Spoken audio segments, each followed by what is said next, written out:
இனிமேல் யாரும் மாறப்போவதும் இல்லை. மக்களே, நீங்க கொஞ்சமா சிந்திச்சு பாருங்க. எங்க தலைவர் இந்த மக்களுக்காகவே வாழ்ந்து வாழ்ந்து தான் சம்பாதிச்ச பணத்தை அத்தனையும் இந்த மக்களுக்காகவே வாரி வாரி கொடுத்து வாழ்ந்த வள்ளல். புரிஞ்சுக்கீங்க மக்களே, எங்க தலைவர் உங்களுக்காக மட்டும்தான் வாழ்ந்தார். எல்லாரும் சொல்றாங்க கேப்டனுக்கு பொழைக்க தெரியல. ஏன் பொழைக்க தெரியல?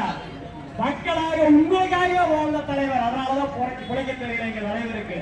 லஞ்ச லாவணிய ஊழல் இல்லாத ஒரே தலைவர் எங்க கேப்டன்.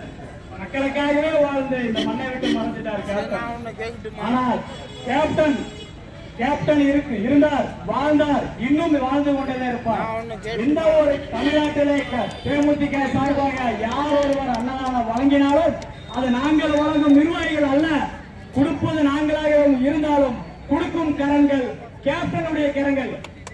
புரிந்து கொள்ளுங்கள் மக்களே, வாழ்ந்து கொண்டே இருப்பார். 2ஆம் ஆண்டு பொறுப்பதிகை MS